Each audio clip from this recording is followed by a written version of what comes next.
আসসালামু আলাইকুম। আমাদের আপা দীপুমণি তার রিমান্ড শুনানিতে সে হঠাৎ বলে উঠল, রিমান্ড দেয় দিক, কিছু বলবি না। কেন দীপুমণি এই কথাটা বলল, চলুন আমরা সেই প্রতিবেদনটা দেখে নিই। আজকের ভিডিওর ক্রেডিট কালবেলা নিউজ।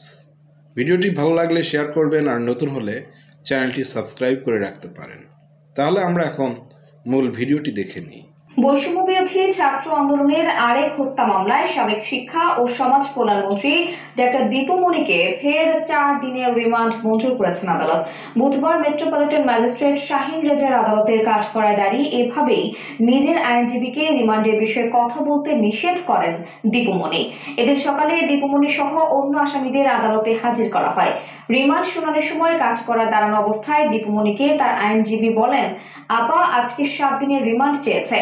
প্রত্যুত্তরে দীপুমণি তার আইনজীবীকে বলেন, যা রিমান্ড দেয় দিক, শুনানিতে কিছু বলবি না, কিছু বলার দরকার নেই। তখন তার আইনজীবী বলেন, আপা শুধু রিমান্ড বাতিলের আবেদন দিয়েছি, কোনো শুনানি করব না। সকাল 9:45টায় পুলিশ প্রহরায় তাদের ঢাকার মেট্রোপলিটন ম্যাজিস্ট্রেট আদালতের কাঠগড়ায় তোলা হয়। পরে যাত্রাবাড়ী থানার ওবায়দুল ইসলাম হত্যা মামলায় দীপুমণির 7 দিনের রিমান্ড আবেদন করে পুলিশ। শুনানি শেষে আদালত 4 দিনের রিমান্ড মঞ্জুর করেন। শুনানি শেষে 10:25 পুলিশ প্রহরায় আদালত থেকে দীপুমণিকে হাজতখানায় নেওয়া হয়। এ সময় তাকে হাতে হাতকড়া, বুকে বুলেট প্রুফ জ্যাকেট ও মাথায় হেলমেট পরিয়ে নিতে দেখা যায়। দীপুমণি আপার চেহারায় আগে কতটা জৌলস ছিল, এখন কেমন হয়ে গেছে দেখেছেন? আহা, এই বলে জীবন।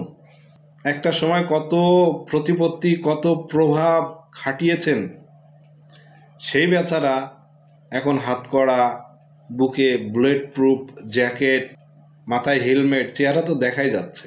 কি একটা অবস্থা! হ্যাঁ, টাকা পয়সা দিয়ে হবে কি? এত টাকা পয়সা দিয়ে কি হয়?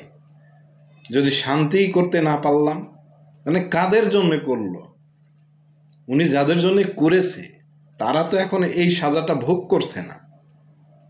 তাহলে এই টাকা পয়সা অবৈধভাবে করে কি কোনো লাভ আছে? আমার মনে হয় না। যেটা ভোগ করতে পারবো না সেটি করে কোনো লাভ আছে। আর আমাদের আপাদের জন্যও আইনজীবীদের অভাব হয় না। যেমন এদেশে ধর্ষকের আইনজীবী পাওয়া যায়।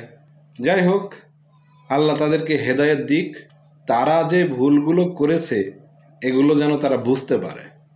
ভিডিওটি শেষ করলাম, ভালো লাগলে শেয়ার করেন, আর নতুন হলে চ্যানেলটি সাবস্ক্রাইব করে রাখতে পারেন। সবাই ভালো থাকবেন, সুস্থ থাকবেন। আসসালামু আলাইকুম।